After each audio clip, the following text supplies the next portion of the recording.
Beauty! Guys in the Gulf. Yeah, so bloody Groundhog Day, man. Far out. Can't believe it. Bloody mucking around with things, eh? Rookie mistake. Welcome back to episode 6 of Guys in the Gulf. Take 2. I actually recorded this episode already yesterday. But, yeah, someone messed around with the audio settings on the camera and, yeah, not so good. So... The thing about podcasts is you need to be able to hear people, so... Yeah, it's fairly important. But yeah, anyway, we're back.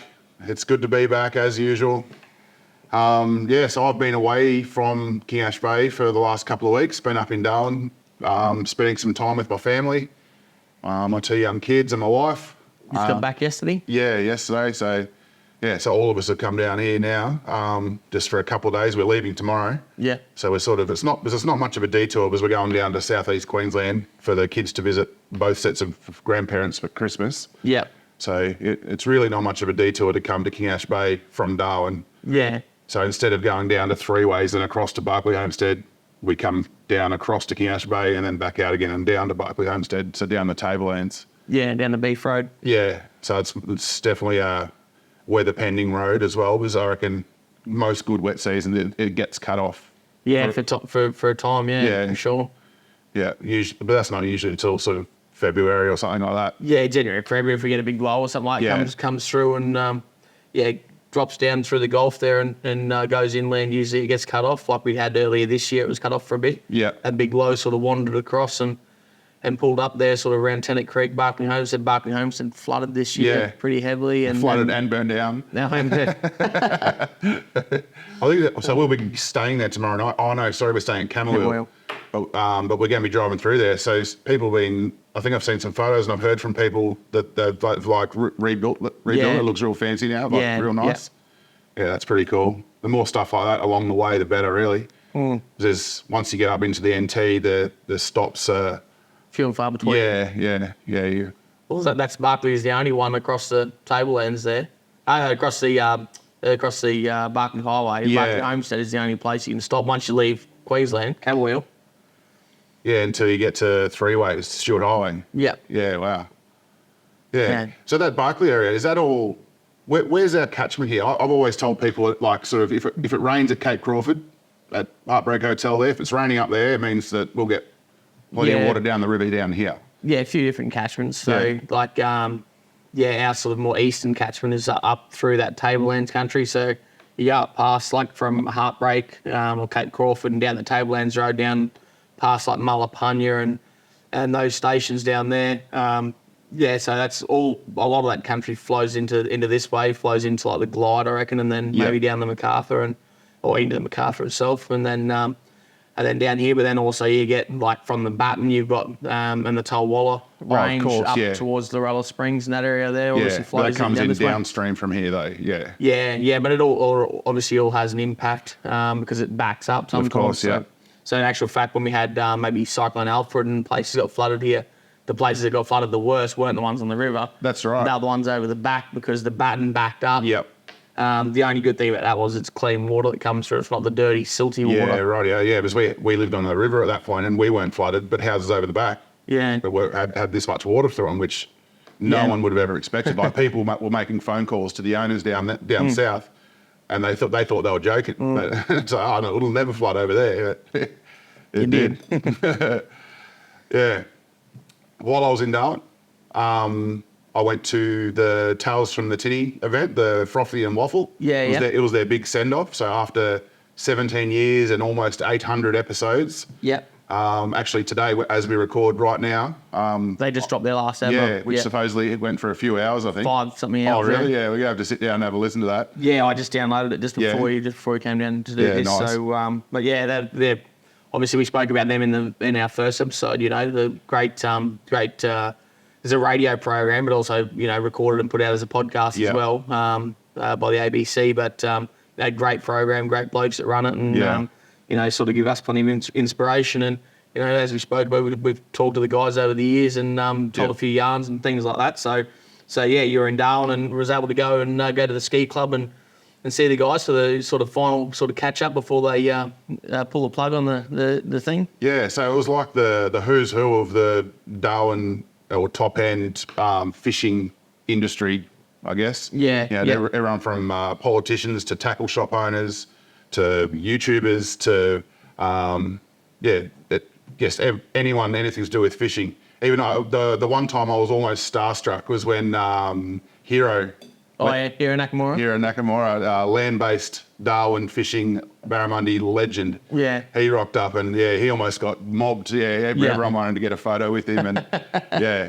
Yeah, well, he's very, very popular, very almost infamous, mate. He's known almost worldwide, I reckon, from that picture on the front page NT News with his barra on the scooter and his fishing rod and stuff driving down the holding street. the barra, driving along, taking dinner home.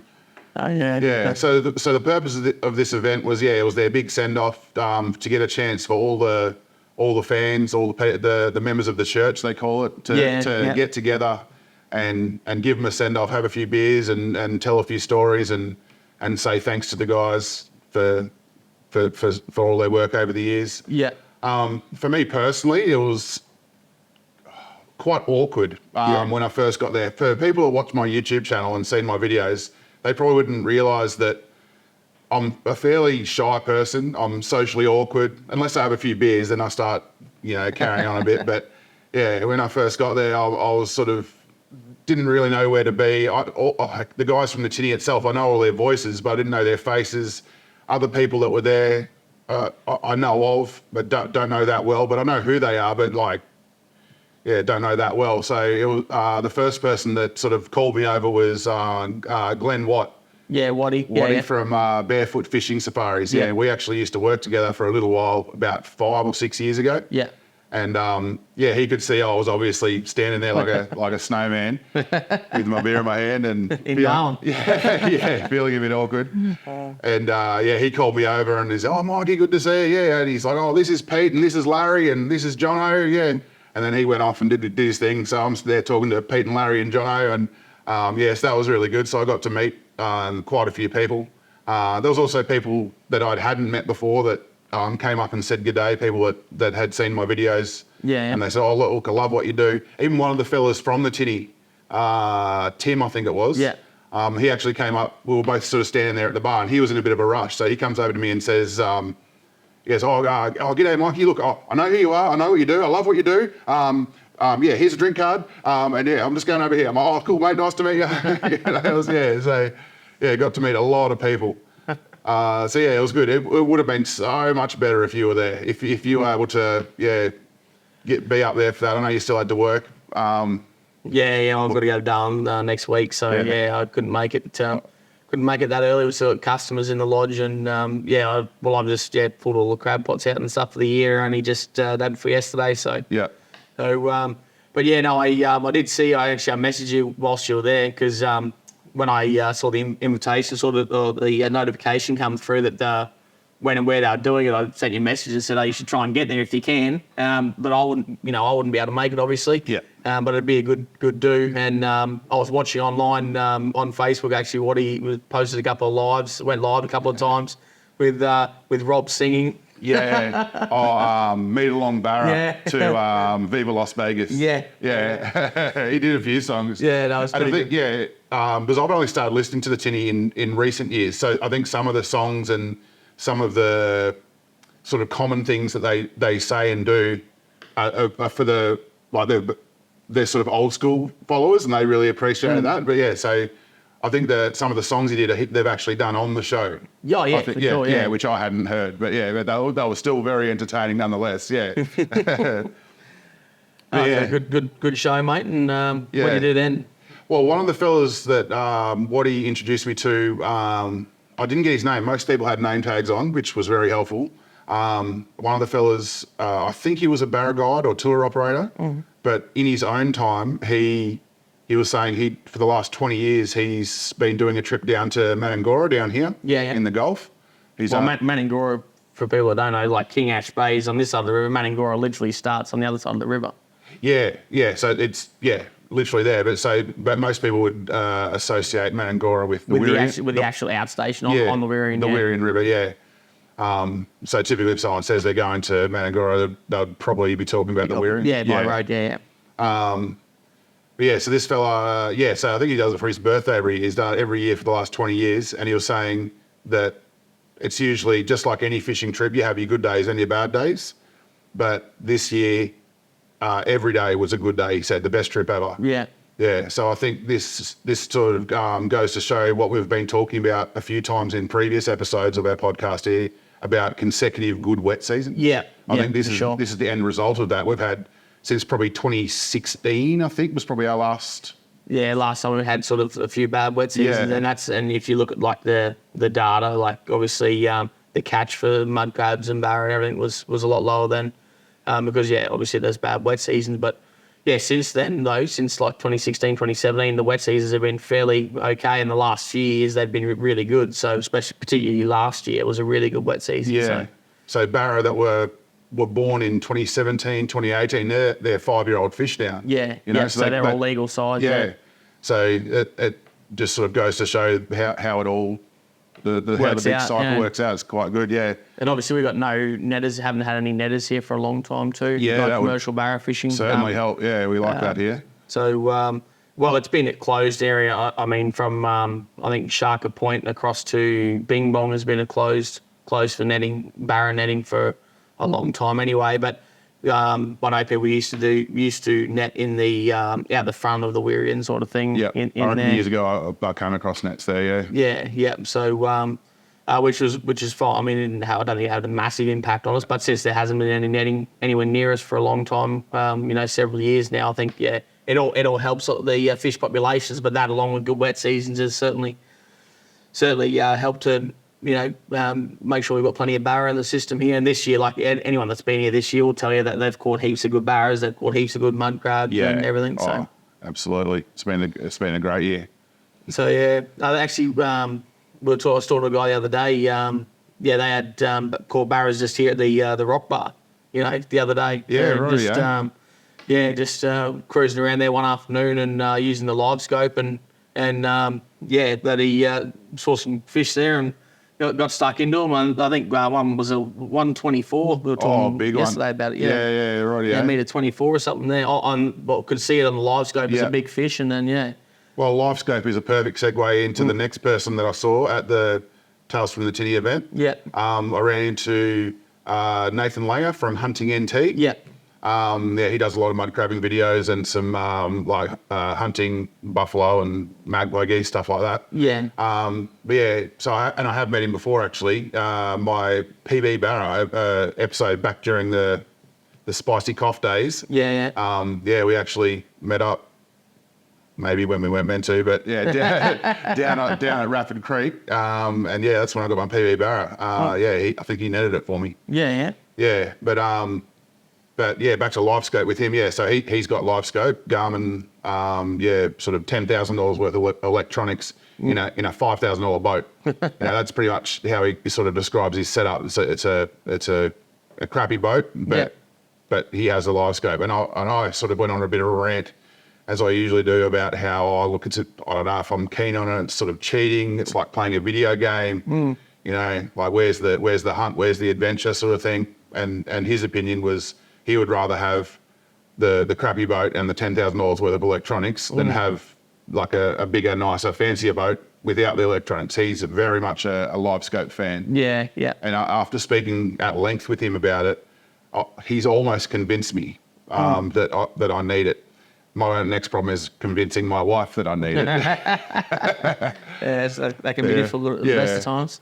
But I definitely like the idea about, the way you and I fish for barra. We just kick back. It's usually a cruise day, just a lot of casting, and we'll just work our way along. Anywhere that looks like there might be a fish, we'll cast in there. Snags or rock bars or anything like that, drains. But with live scope, you can literally point it at the snag and see there's no one home. Yeah. So there's no point casting there. And I'm like, okay, well, there's work smarter, not harder, So I thought that was interesting. So Langer from Hunting NT, I think he arrived with Carney, Andy Total Carnage, another top end Darwin YouTuber. I think he left early. Yeah, so I didn't get to meet him, but I was hoping to meet him because I've been commenting on a lot of his videos. I definitely enjoy watching him. He does the hard yards. Yeah. He's got a smaller boat than me, but he'll camp 3 nights like out at this time of year, and when it's stinking hot, no aircon, just a swag and getting smashed by mozzies and midgies. That's doing the hard yards. See, I'm not built for that. I'm not capable of that. Yeah. So anyway, I think that was my whole experience there. Well, yeah. So the Tinny boys, they kept partying on into the night. It was way too hot and sweaty for me, so I snuck away and went back to the big house, mate, the casino. Back to the casino. All roads lead to the big house in Darwin after 9 p.m. Now, do you go, mate, have a win? Oh, look, a bit of up and down. All you really want there is to have a sniff, I reckon. Yeah, as long as I don't mind losing overall for the night, as long as you've been up and down and you've got a bit of a battle, you're entertained. Yeah. The last thing you want is to go in there and just blow all your money in half an hour and then feel sorry for yourself. Then go home. Yeah. No, that's it, mate. Like the same, you set your limit. Obviously we don't get to. I very rarely get to go to Darwin. I've been to Darwin I think once this year. Yeah. In the last 12 months I've been to Darwin once. So, when I go, might say right, I set my limit at say $500 or even maybe like $1,000, something like that. And you don't mind if you go home bloody with an empty pocket and sort of after several hours of having beers and mucking around, playing on a few of the tables or whatever. But when you walk in, you're there for half an hour and you lose all your money and then that's it. You just got to. Sounds like you're talking from experience, mate. Oh yeah, no, I've been there before. Yeah, we all have, haven't we? No, it's good fun, mate. You always run into people. You sort of, I always run into some different lads there. So actually, last time I was here, I don't think you were with me. When you were there? That was me, as Mullet myself. Yeah, no, I wasn't at that trip. Yeah, thank goodness. It was a bit of a show. Mullet and I rolled in there and went to the sports bar straight away, ran into people we knew or people that knew us from your videos and that. So ended up. Getting on the beers. It was a 40th birthday or something. So ended up getting on the beers there for half the night, and then I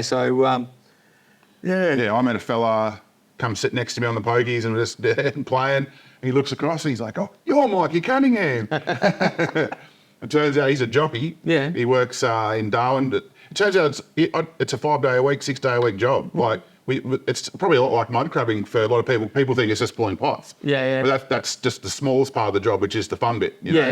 Yeah, but same with being a jockey. Like, it's not always racing. No. Yeah, so he actually works between Darwin and Alice Springs. Yep. Like 5 or 6 days a week, and he had just finished working at the turf club or whatever, and he'd come across to the casino and come and have a bit of fun. And we ended up sitting next to each other for an hour or so, high-fiving each other whenever we had a feature and all that. Yeah, he's a mad keen fisherman as well. He's just bought a boat, I think, second-hand boat from Western Australia. Mm. Yeah, and this was getting close to midnight, and he's messaging his mate saying, talking about going fishing at Dundee tomorrow. And I'm like, oh, mate, you're not going fishing tomorrow. Not at midnight. No. Yeah.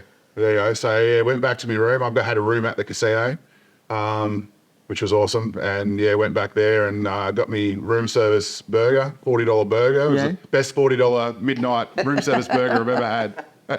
Oh, God. Yeah. It's a bit expensive. Yeah. But it is a casino.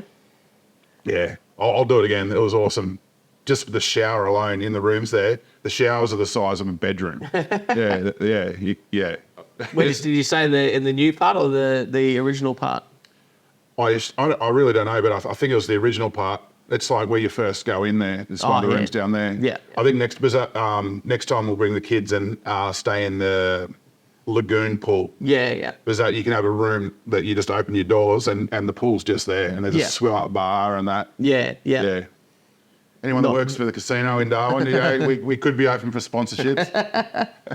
Speaking of money, we would sponsor you back. So we did record this episode, as I mentioned already yesterday, but something that's happened in the meantime. On Patreon, we've got our first patron. Oh, look out. Wes, thank you very much. Wes, you're a legend, mate. I've already sent him a private message to say thanks. Yeah. He just wants to help us get going, which is awesome. But thanks, brother. You can shout us a couple of zeros.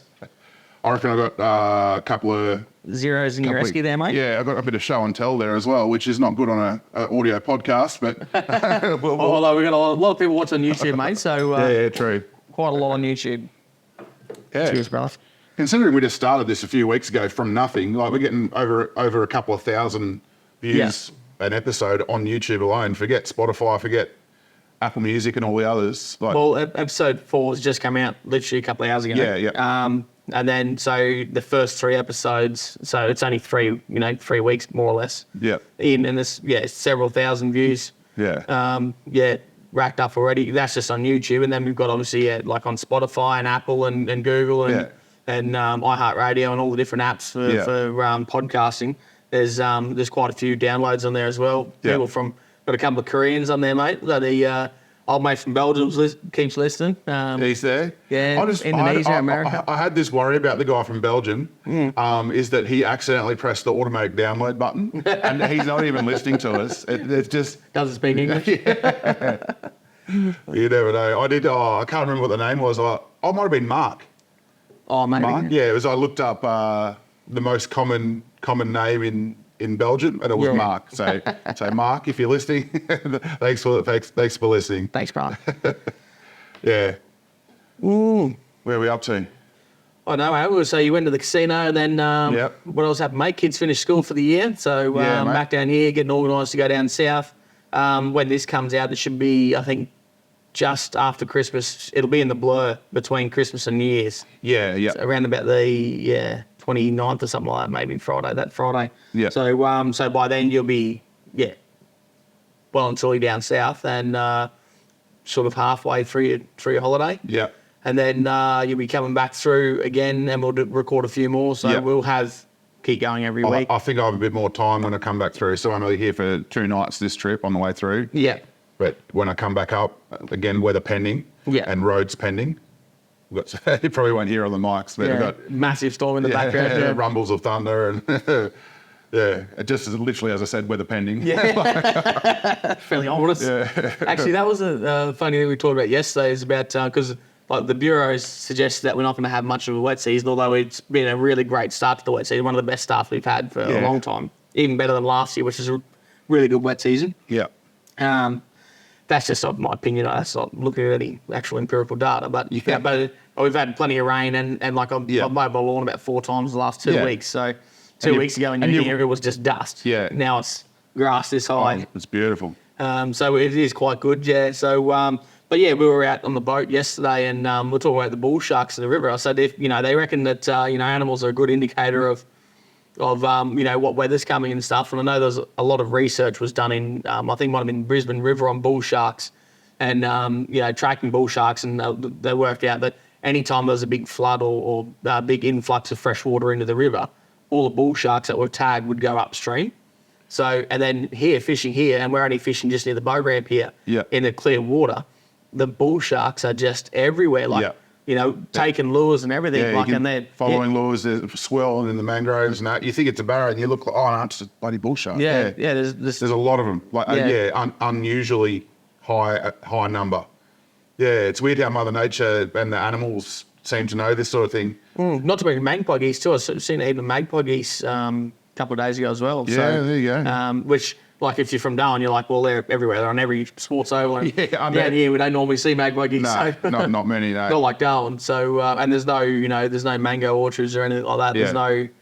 There's no floodplains as such for them to sort of, no ideal habitat for them here like there is obviously up around Darwin. But you do get the odd flock coming through from time to time. And this year, was maybe 50 to 100, something like that, maybe. Magpie geese on the bank of the river here a couple of days ago. So, it's fairly unusual for here as well. Yeah, well, the animals just seem to know. I know a couple of years back, I found myself on a boat on the Adelaide River doing the jumping crocodile thing. I had family up from, friends up from southeast Queensland, and they shouted us a trip out there. Take the kids and see the crocodiles. And the dude running the tour, he told us a story about a small female crocodile named Nancy or something. Yeah, Nancy, for the last 4 years, she's made her nest over here or here or here. But then there was one particular year she did it 200 metres up the bank. Yeah. And way over there, it's like, oh no, she's lost the plot. And she's not in a good way. She's obviously sick or something. And then that year they had record floods. Yeah. And it's like, how do they know? Yeah, well, that's it. They just, it's got something going on. So between the bull sharks and the crocodiles and the magpie geese, they know more than us. Maybe big wet season this year, mate. Oh. Well, at the moment, I mean, so although this won't come out until after Christmas, at the moment, the cyclone, the first cyclone of the season, Jasper, has just crossed the coast in Queensland. Yep. And it's sort of halfway across the Cape, moving into the Gulf slowly. Yep. So, depending on its track, at the moment, there's several different forecast models. Yeah. But we're probably going to get some good rain and storms out of it, at least. But at the other end of the scale, though, like we could get potentially a massive cyclone come through, because that's the one thing. Like cyclones in the Gulf Gardens area are like the hardest thing to predict in meteorology. So their track, that is. Yeah, we got all these different organisations that predict tracks, and there's like 5 of them or something, and all 5 of them will have a different track. At the moment, well, always when they go into the Gulf, pretty much they have that's what I mean, in the Gulf. They have vastly different forecasting models. So it's very difficult to see what's going to happen. But and there's sort of not much consolidation between any of the models at the moment on what it's going to do. Yeah. So it's sort of just a waiting game. But it could just fizzle out and be nothing, and we just get a few showers of storms. And, maybe 50 mils, 100 mils of rain total for the next 2 weeks. Otherwise, at the other, like I said, at the other end of the scale, it could stay in the Gulf for a while. And like a couple of the models are showing it spinning right up to, Category 4, Category 5. And then, Rocky. So, I know, you all know anyway when you're listening to this, what happened. King Esprit might be gone by now. By the time you listen to this, I don't know. Don't say plausible. That. Don't say that, mate. Yeah, especially when you got a phone call yesterday. Oh, yeah. Ooh. Yeah. Yeah. So it was a phone call, but it was on Wi-Fi calling, though. That's right. So, yeah. by satellite internet. No phone reception in King Ash Bay. No, not yet. But so for the last, over a decade or so, the club's been working very hard, tirelessly on trying to get a phone tower here, and so that we're sort of independent of Borroloola, because anyone that's been here will know that the phone service you only get the only phone service you get here is if you go to the bar, or if you've got a repeater like your own Telstra smart antenna in your caravan or your car or your boat or whatever. Yeah, so the bar here has a large antenna and it's like a big Yagi antenna that points towards Borroloola, which is in a straight line, maybe 25, 30 kilometres away in a straight line. And so it picks up signal, drags it down to a box, and that boosts it just to the bar area. So you can make phone calls, but it's not great. No. That's definitely not good for data. And like at this time of year when there's only a handful of people around, it's not too bad. But certainly through all the peak of the tourist season, or through most of the majority of the tourist season, I should say, you just can't. It's almost unusable. You can send text messages and stuff, but almost unusable. Certainly unusable if you're trying to do business and conduct business or things like that. So for about the last 10 years, since like your old man was president of the club. Yeah, back in 2012, 13, around that era. Yeah, so over 10 years ago now. I know they worked pretty hard and started petitions and all sorts of things to try and get a full 4G or Telstra tower, full macro tower here. Well, 4G wouldn't have even existed probably when they first started petitioning to get a tower here. Probably would have been next G. Yeah. That's the funny thing. When it was CDMA, you used to get service here on CDMA and the CDMA network back in the early 2000s, and then went to next G, and then it sort of got a little bit worse, and then 3G, and we still use 3G here for things like FPOS and stuff. So that's getting turned off real soon. And that's getting turned off, yeah. Basically, we've been working for a long time to try and get this Telstra tower, and the last couple of years ago when I first became president, I sort of picked that file up again and sort of went through it and thought, look, let's have another crack at getting this happening, and got letters from heaps of local businesses from King Ash Bay and Borroloola and NGOs and our federal politicians. YouTubers. Yeah, YouTubers. They were just about anyone who was willing to write us a letter of support, basically. My wife did a letter for you. She was she had little Artie enrolled in Catherine's School of the Air, so we needed signal, Yeah. So we got got all that worked out, and then with a lot of help from our local member, Steve Edgington, he was able to actually get our foot in the door with the right people, because pretty much all the work that had been done leading up to that was sort of just falling on deaf ears. It wasn't getting to the right appropriate levels of either government or right people in Telstra. People that are actually able to help make a decision or to know the right steps to make the right decision. Yeah, that's it. Yeah, which is where you came in, and Edjo basically put you straight in charge of being in contact with the right person. And so I got us a meeting in Darwin, and that's why it was quite important. And I mean, that was nearly a year ago now itself. So, Edjo was able to get us a meeting in Darwin with the appropriate person, and basically I sat down with him in the meeting and went through a list of all the things that we needed to do to increase our chances of getting the funding. And cheers, mate. And so I got a list of jobs and basically came back here and spent a few months over the last wet season organising all those things and getting all our I's dotted and T's crossed. And got that application in about 9-10 months ago now. And just got the phone call yesterday to say that, the funding's come through. It's about $1.2 million in funding so that we can get a full 4G macro tower. so that's federal funding. So I think it's 50% federal government money and 50% from the telco from Telstra. Okay. So a joint combination. About $1.2 million. So we were offered quite a while back, and some people wanted to accept it. We were offered a small cell tower, which is basically any sort of wayside inns that you travel up and down the Stewart Highway and things like that. A lot of them have small cell networks. Yeah. They work fine, and this time of year they'd be perfect for us. Oh, it'd be unreal, yeah. But in the dry season, when we've got a lot of people here, Hundreds of people here. Doesn't have the bandwidth to support the amount of people that we have here, and certainly it wouldn't really work properly for us. Yeah. And if we got that, we wouldn't get the funding for a full tower for many, many, many years. Yeah. So, the amount of in the dry season, the amount of nanas and grandpas here that FaceTiming the grandkids back home or sending photos or receiving photos. The small cell tower with hundreds of people trying to connect just wouldn't have worked. Yeah, but this is all, as we sit here today, this is all secret squirrel.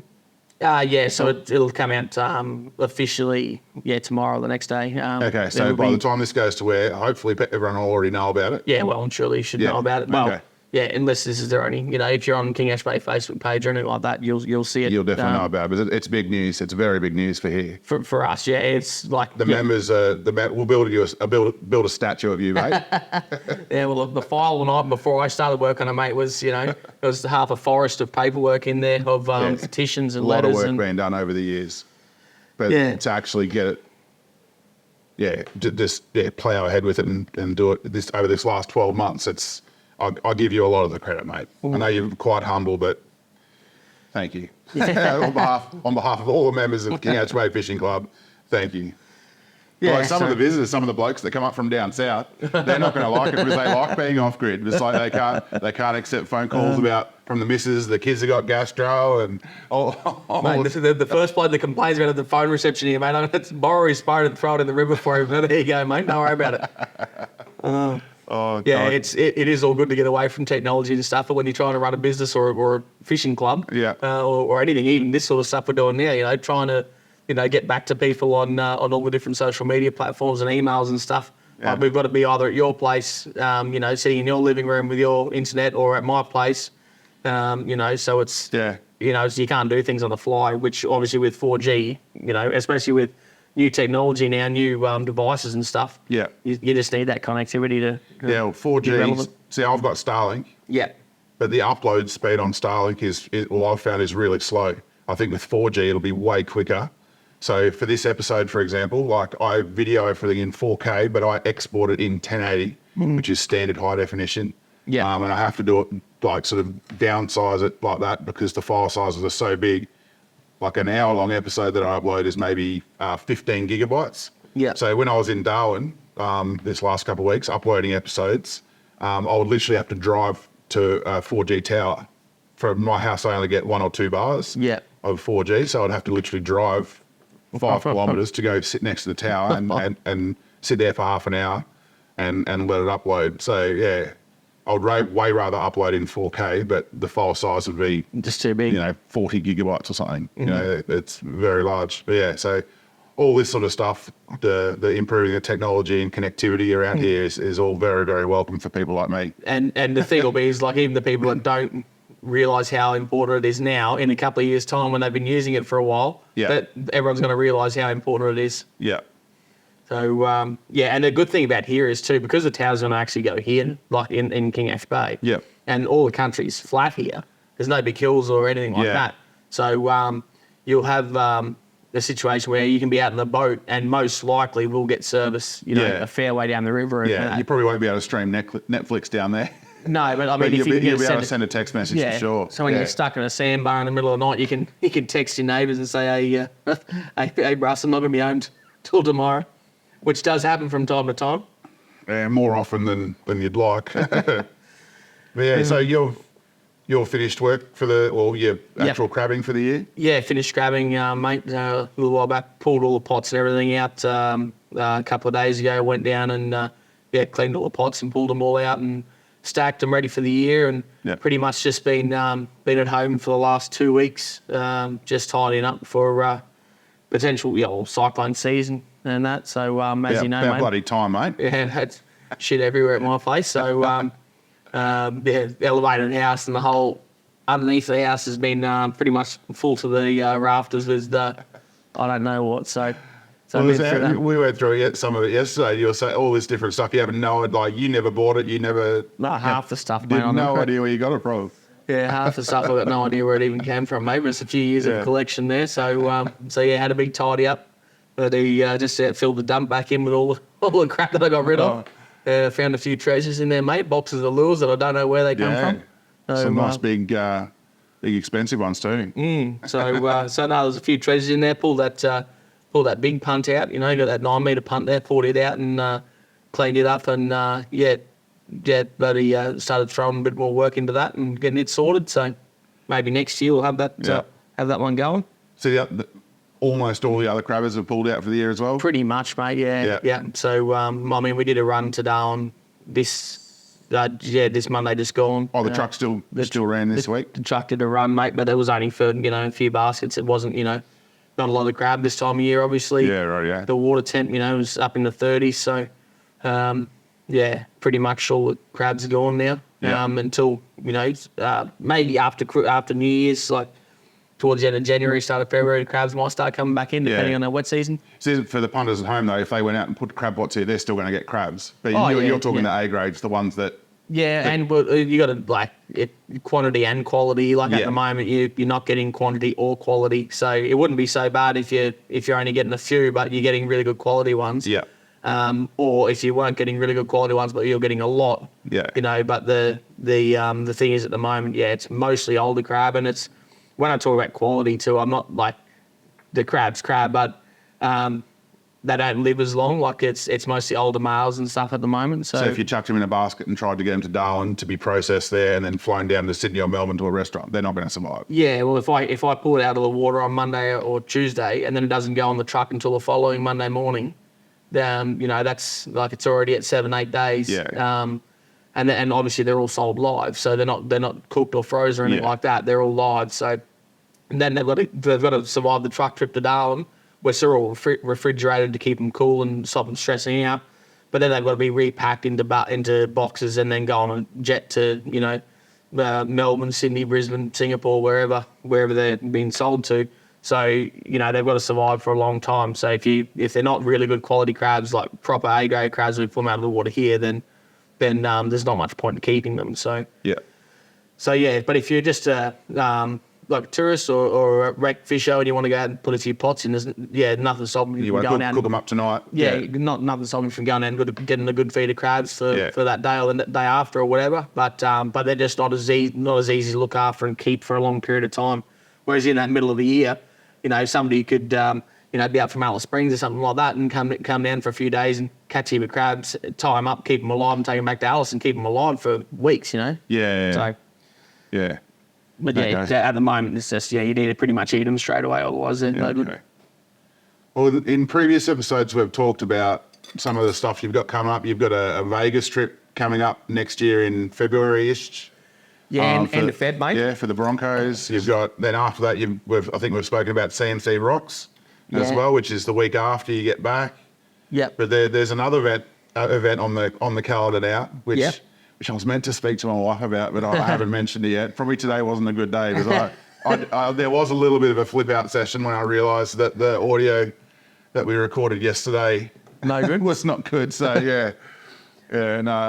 Saturday, 27th of April, mate. We've got you got to book it in.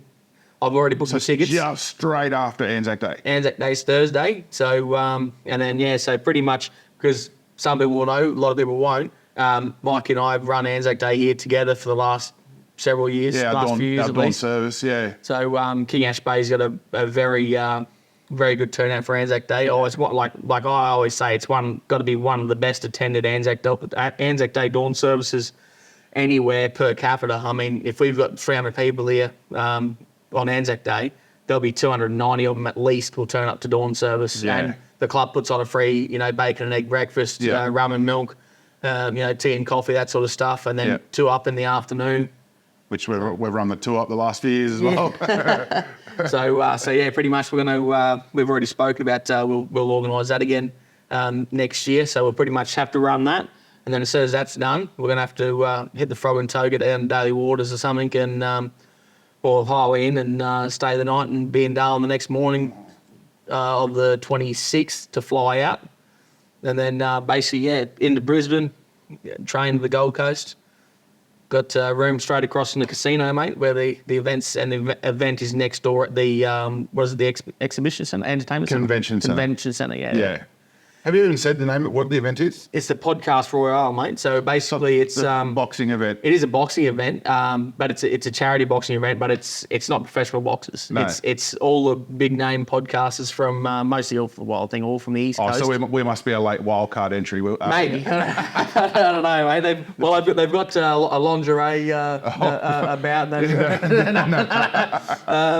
They've got an antweight division, mate. A couple of little people. Wow. So what else they got, mate? Good fun stuff. Yeah, so a 7-man, last man standing blindfolded match, and then 2-on-2. No buffalo divisions, mate. No buffaloes. So maybe next year. There's 2 buffaloes things are catching on. You said in episode 1, 2 big buffaloes like us. And then, it seems to be catching on. No, 2 big buffaloes might have go to the casino afterwards, I think. So, then there's the after party straight after, mate. So which is at the casino. An official after party. Yeah, official after party. We've got tickets, mate. We've got tickets, don't worry. And I just was listening to Alpha Blokes podcast there the day before yesterday when I was going down the river. And they were saying that they were still waiting for 100% confirmation, but they were fairly confident that it's the fastest selling out of any boxing event in Australian history. So, wow. So, and they're not even, there's no professional boxers in there. Although having said that, for people that aren't aware of what it is, the guys are training and they're taking it very seriously. Yeah. Like they've got trainers and they're dieting and they're doing all the right stuff because they want it to be a professional. So who's going to be fighting? So the fellas from Alpha Blokes, they're going to fight? Yeah, mate, just Knuckles from Country Trucker Caps? Country Trucker Caps or Proper True Yarn podcast. Yeah. Brycey, which is his mate, who's Dead Ass podcast. Yeah. The Alpha Blokes boys. So Tommy, Cam, and Quinn. Then you've got Bloody Brilliant Beers from Brisbane. They work out of their podcast is run out of the Caxton, I think. So just near Suncorp. Yeah. Then guys, 2 Flogs podcast. So heat, mate. There's a heat.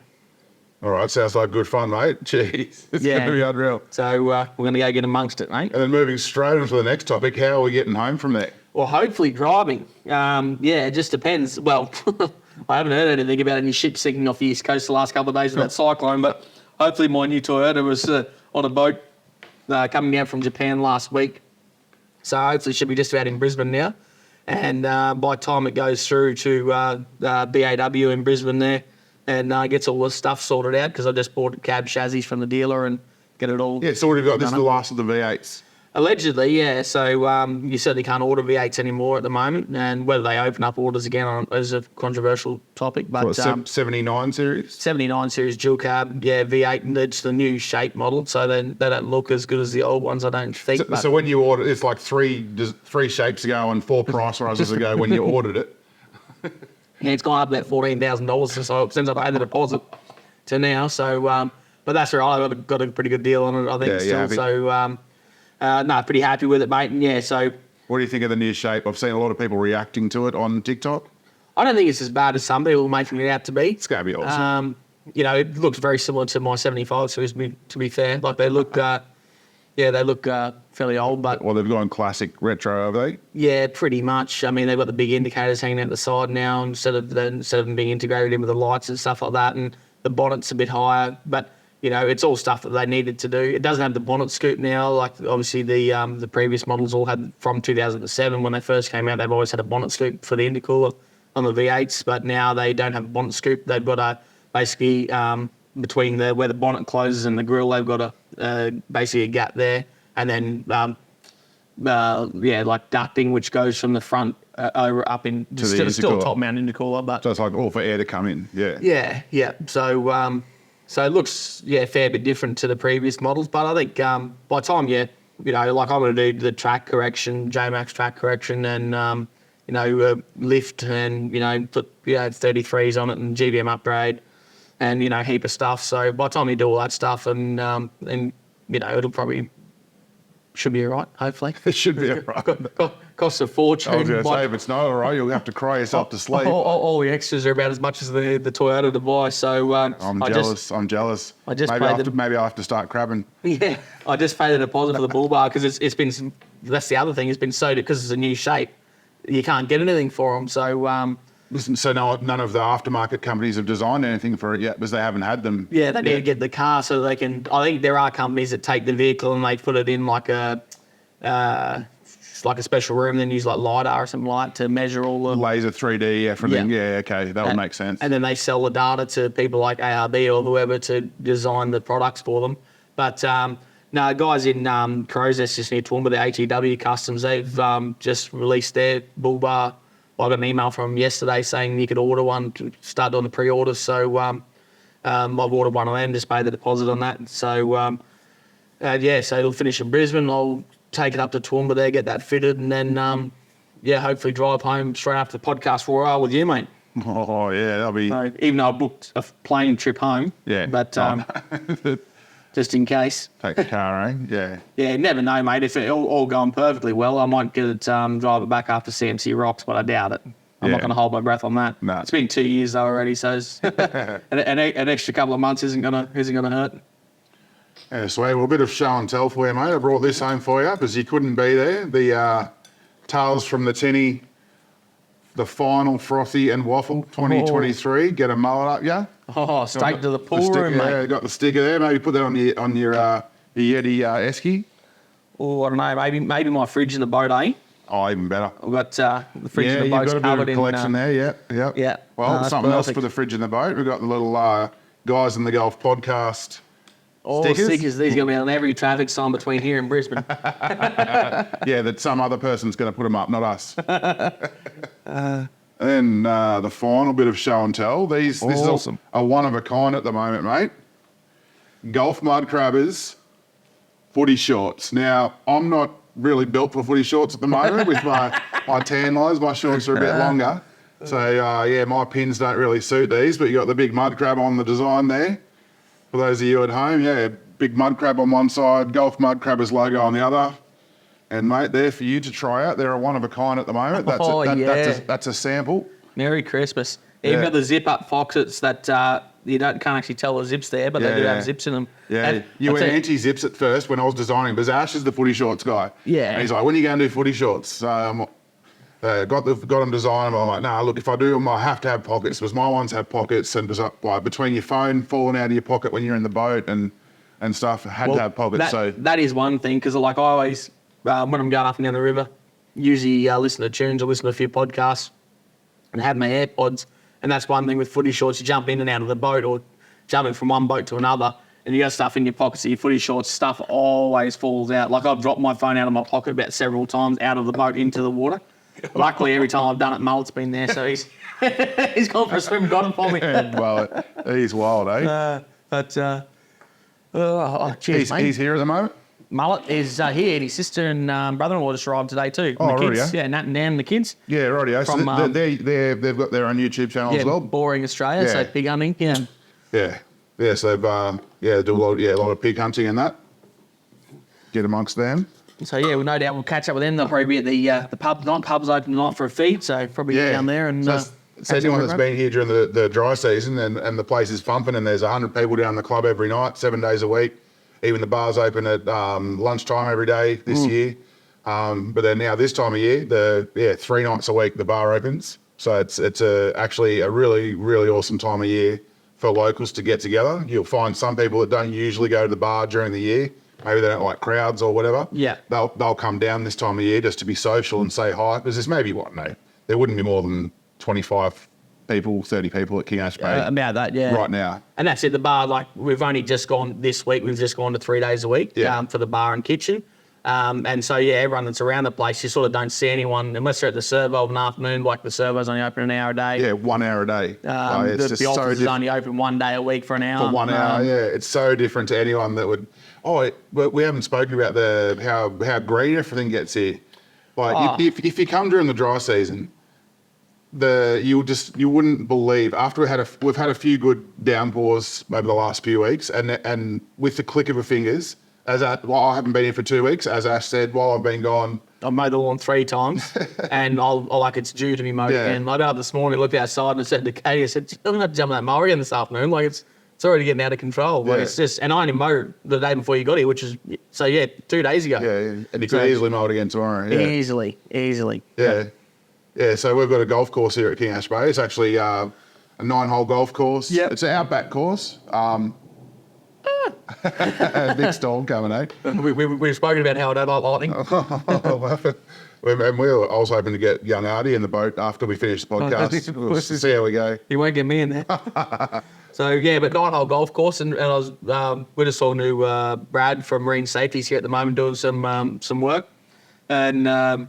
he was just talking to us about a tournament they do up in Kakadu, which we talked about doing a similar thing here. We'd basically try and incorporating fishing and golf because, like, we've got it would have to be at least 35, 40 keen golfers here during the season. Yeah. Like every Wednesday morning and every, Sunday morning, whatever the days are, you look out onto the golf course and there's 30, 40 people out there in their blue, Sir Edward Pellew golf links shirts playing around. If you take away the tourists and say just the club members, of actual members, there's probably more golfers than there are fishermen. I'm not even joking. There's quite a few. So, Brad was talking to us about a tournament that they do, I think, in Kakadu. And it's basically you have a team of 3 or 4 people and you go out, say, on the Saturday fishing and you try and catch a barra. The biggest barriers catch for your team. Say you catch a 70-centimetre barra, that gives you a 7. What do they call it? A handicap of 7. Yeah. So and then obviously you play golf the next day with that handicap and you play as a what do they call it? Ambrose. Yeah. So we might be able to do something like that here. And I think if you're here like next year, around that middle of the year sometime, we might try and organise that. Mikey and I might have the guys in the golf inaugural, what are we going to call it, mate? I have no idea. You're the one that comes up with the names. I'm not on the spot guy. Just like with maths, this is the maths guy as well. You ask him any question, boom, he's got an answer. Me, I'll have to be like, carry the one. I'm not a quick guy. Yeah, we'll work something out for next year anyway. It'll be good though. And it'll be something like that. It'll be... I like the idea of how it's a teams-based thing as well. Yeah, so obviously there'll be all the standalone fishing comps for the year. Yeah. But this one being a special event, a fishing and golf, but a teams event, I feel like people could, really get the team atmosphere going. And, you know, if we organise it well enough, with enough time in advance, teams could get special shirts made, you know, anything like that. Yeah, we would even look at doing like a charity event or something like that. Yeah. Teams chuck in some bit of cash for a charity, get some sponsors. I like it. Yeah, so we're trying to set it up so it's half good, and then we might, vlog it or something like that and do a bit of a thing. Yeah. You reckon, mate? That sound good? Well, neither of us are very good at golf, I reckon. We'll have to play it at night time so we can use them LED golf balls so I can find mine. Mine is going to the long grass somewhere and that's it. Yeah, we've done that a few times here. Yeah, sort of this time of year, I suppose. You use the glow in the dark or LED balls. Yeah, they're good fun. One of the funniest ones that this time of year again, when there's not many people here, we sometimes we used to drag a few eskies around and just do like wet season golf, we'd call it. And like no one's keeping score. It's just basically having a bit of fun, get together, have a few beers. Yeah. You used to ride around your push bike with the trailer with the esky, ride around all the holes, drop beers off people. And some people that didn't want to play, or some of the oldies even, they would go around on their quad bike as their golf cart, you know. And just with the esky on the back. And the servo actually had a pig in a pen there for a while that was really cute. Also, you know that JR was his name. It was a little tiny, cute little thing, and it ended up growing up very big. And JR, one day when we were out, it could obviously hear us over on the golf course and broke out of its pen and came and joined us playing golf. So we got like eight people, 4 dogs and a pig coming around playing golf. And the funniest thing to this day I've ever seen in my life, I'm about to swing for my shot, and it was so long ago. I used to drink 4X Gold then, before Northern's come out. And so I had my 4X Gold can sitting on the ground, went over to play my shot, and I look over, and this pig has grabbed it and lifted it up and necked it and go glug, glug, glug, and literally necking my 4X Gold can, and everyone's literally rolling around laughing. It was, still to this day, one of the funniest things I've ever seen. Yeah, it's always good fun in the wet season, mate. I was going to say, that's why if you ever speak to a true local here, that they'll tell you that this is their favourite time of year. But everything slows down, and it's like, I love the middle of the year when everything's going on. There's heaps of people here. I love going in the bar and talking to new people all the time. And we were only discussing yesterday, you have, 300-400 people here, and then 2 weeks' time, it's a brand new bunch of people sort of coming through. So, it's always interesting and always different people to talk to and stuff. But this time of year, everything just slows right down, and everyone just sort of kicks back, has a beer or a zero beer. And, You didn't time the zero beers well, mate, for this time of year. No, well, it's one of them things. So I'm trying to, because we're going to Vegas next year for the footy, I'm trying to, I don't drink until I leave here to go to Vegas. You might fit on the plane. It'll be, maybe. No, we got business class seats. Saving that one up, man. Yeah, we got business class seats, so as long as you and I are sitting next to each other, mate, we're bloody should be right. No, I don't think it's. I think we're premium economy, mate. Your old man was telling me about it. Premium economy. He's looking forward to it. So but no, if I don't have a drink until which means obviously not drinking over Christmas, New Year's, and stuff, which is not so bad. What's the time of year most people put on weight? 100 days. It'll be 100 days no drinking if I don't drink till I leave. So nice. Earlier in the year I did 3 months. So 90 days. Yesterday you were telling me that after you got the phone call about the Telstra tower, you if the bar was open that night, you would have broken, you reckon? Oh, maybe. He was, I was pretty excited. Yeah. After a big effort getting that happening, it was pretty exciting. So, so big storm rolling in over the top there by the sounds of it, mate. Yeah, I figure I'd have a look. So, we'll see what happens if we can get back out on the boat this afternoon or not. So we have been, so recently... Oh, yeah. It's black. Oh, yeah? Yeah, it's very dark outside. Very dark. So recently, last episode we talked about going out and doing some fishing out here. Oh, we haven't spoken about that yet. That trip, I got the nice Goldie. And that's right. Yeah, because that was with Bullfrog too. Yeah. Yep. Yeah, Bullfrog. How many good barrows did you get? That trip, I can't remember. You jam me up or what? How many Goldies did you get? I just got one big barrow, mate. That's it. You dog. No, I think you dropped a big barrow second cast because we trolled and the plan was again, and we spoke about it, I think.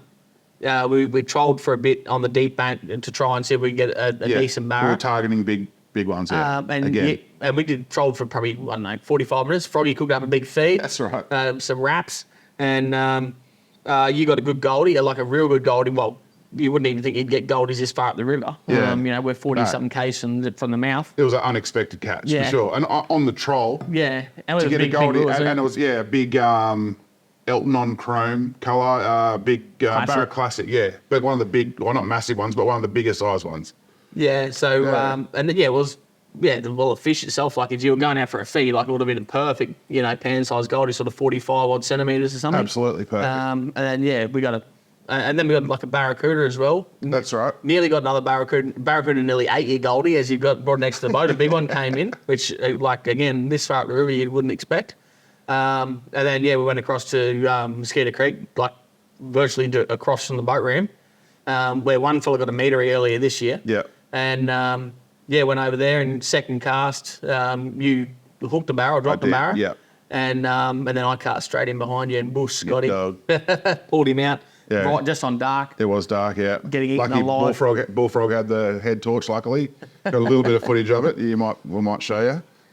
Yeah, so that was that trip. And then the next day, so I actually drove out of here the next day, but you took Katie, your missus, out. Yeah. Well, the day after that, I took Katie over. Same thing, because she hasn't stopped drinking like I have. Like, she's not given up drinking the same time as I have, but she's like only going to the bar 1 or 2 nights that it's open, sort of thing, and she can work in the bar as well. Yeah. So, but yeah, she's like, we'll go put the punt in and go for a quick look, instead of going to the bar for this afternoon, we'll just go do that. Yeah, so, good way to, if you try not to drink. Same thing, only went for an hour, and seen heaps of barrows stacked up along the reeds, and then I couldn't hook one. Like, I put the lure on the nose of half a dozen and couldn't hook one, and then Katie got one undersized one, and then drifting along, and then just on dark, cast in and got a real nice barrow, like 75, a bit bigger, maybe 78, something like that. Really nice fish, real nice silver barrow. So she was stoked with that. She hasn't been out fishing this year probably. So well, apart from coming out and staying on the barge overnight, but. So we went out yesterday as well and tried to do the same thing. It didn't work out yesterday, but I want to get on video and I'd love to show, even if it's just a really short video, to show that you don't have to travel far. Because we always go down to the mouth. Yeah. And there's a lot of options down there. But certainly this time of year, you don't need to travel far from the boat ramp to catch barra here. Yeah, that's it. So that was, again, the plan today, but with the sound of this storm in the background, I don't know. It's going to take a bit of convincing. A lot of convincing. and not zero beers too. A couple of bottles of Morgan or something, mate. Maybe might get me convinced. So what about what we didn't do yesterday, which we were going to, was talk about Spotify playlist. Oh yeah, okay. So we want to start making little segments in the podcast. So every week we'll have weekly segments. So I think the Spotify. So in back 2 episodes ago, or maybe 3 episodes ago, we introduced the Golf Mud Crabbers music playlist on Spotify. Yeah. Which Golf Mud Crabbers is the brand you see us wearing here. So just being out on the boat, out working sometimes. We got a special playlist that we put on, and every single song in there means something to us. So we were thinking, what if each week we nominate a song each? Yeah. And have you got one? Because I need to think real quick, because I don't have one. I chucked a couple on there today. So like, you already had them?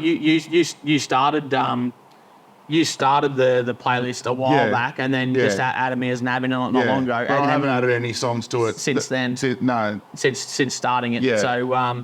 So it'll be like, it's mostly sort of country sort of music. Down East Alexa's in there, Billy Joel. One of my favourites. But I did chuck a couple on there quick. So Cody Johnson, The Painter. That's a bloody top song. He just did that performed that at the CMAs the other day. So I reckon in future we need to nominate a song. So it needs to come to here, to this forum. Yeah. And you say, I want to nominate. Was it Cody Johnson? Cody Johnson, The Painter, and you have to sell it to me. Because I'm not one for titles and whatever. So I probably know the song, but I can't think of it. But you have to sell it to me, and I have to, and whoever. So if I nominate a song, you have to approve it. No Barbie girl, mate. That's what you're thinking of. I don't know about that, mate. How many times have you watched that Barbie movie so far, mate? 0, mate. Oh, come on now. I do love Margot Robbie, but I have seen it 0 times. Yeah, righto. You can definitely hear the rain now, can't you, folks? Yeah, you can hear it. For sure. It won't. I wonder if that'll show it outside. Oh, it's looking down. Raining. Wow. Might have to go let the bums out of the boat. We've got the boat parked out here. Yeah. I don't know if my camera's in there, do I? No. There you go. So this podcast is going to go a little bit longer because I'm not going outside for a while. So what else has been going on, mate? What other songs you got there? Oh no, I had that one, and I had Riley Green, I Wish Grandpa's Never Died, which I reckon's that's a top song. Yes, that is awesome. In the same realms of that song, there's 2 dog songs which need to go on there. Good Dogs Don't Live Long Enough. Yeah. And I Wish All Dogs Could Live Forever. Yeah. They're both country songs as well. Yeah. Which I think you introduced me to one of them. So there's some good ideas there. Yeah, we'll get some more music put in that playlist. It won't all be country. It'll just be anything that was. We end up listening to some random stuff from time to time. We do. If the Noodle song ends up on Spotify, well, it'll be on there straight up. Oh, the Noodle song. Yeah. Oh, that's a young boy thing. Yeah. Oh man. Tell the story. A good friend, young boy, the Cambodian commercial mud crab fisherman. Top bloke, really top bloke. We went fishing with him a little while back in the punt. This is 3 of us. You've got an episode. I want to know what's the episode called? The episode. It was the episode after the episode. Was it the one starting out of the islands? I think it's called. Yeah. After that one, it was, I reckon. Oh no, it wasn't. It was that episode, but it was the following day or the 2 days after that we went out. Yeah.